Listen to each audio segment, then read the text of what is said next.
Galatians 4. Think of it this way. If a father dies and leaves an inheritance for his young children, those children are not much better off than slaves until they grow up, even though they actually own everything their father had. They have to obey their guardians until they reach whatever age their father set. And that's the way it was with us before Christ came. We were like children. We were slaves to the basic spiritual principles of this world. But when the right time came, God sent his Son, born of a woman, subject to the law.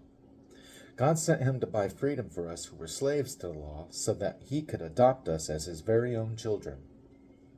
And because we are his children, God has sent the Spirit of his Son into our hearts, prompting us to call out, Abba, Father.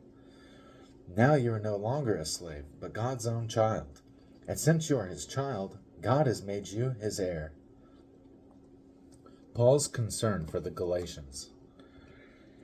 Before you Gentiles knew God, you were slaves to so-called gods that do not even exist. So now that you know God, or should I say, now that God knows you, why do you want to go back again and become slaves once more to the weak and useless spiritual principles of this world? You are trying to earn favor with God by observing certain days or months or seasons or years. I fear for you. Perhaps all my hard work with you was for nothing.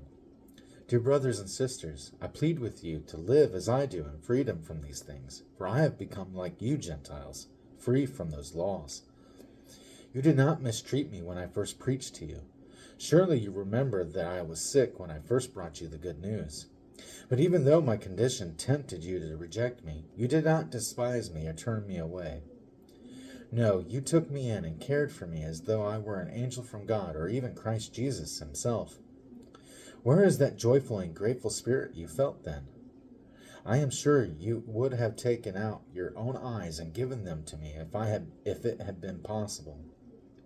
Have I now become your enemy because I am telling you the truth?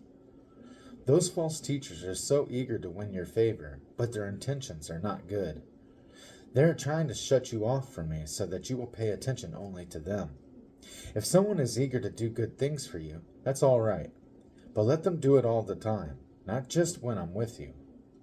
Oh, my dear children, I feel as if I'm going through labor pains for you again, and they will continue until Christ is fully developed in your lives. I wish I were with you right now so I could change my tone.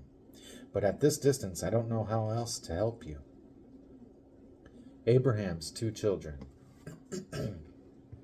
Tell me, you who want to live under the law, do you know what the law actually says?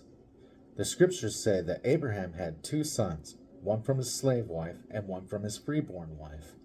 The son of the slave wife was born in a human attempt to bring about the fulfillment of God's promise. But the son of the freeborn wife was born as God's own fulfillment of his promise. These 2 women serve as an illustration of God's 2 covenants. The first woman, Hagar, represented Mount Sinai, where people received the law that enslaved them. And now Jerusalem is just like Mount Sinai in Arabia, because she and her children live in slavery to the law. But the other woman, Sarah, represents the heavenly Jerusalem. She is the free woman, and she is our mother. As Isaiah said, Rejoice, O childless woman, you who have never given birth.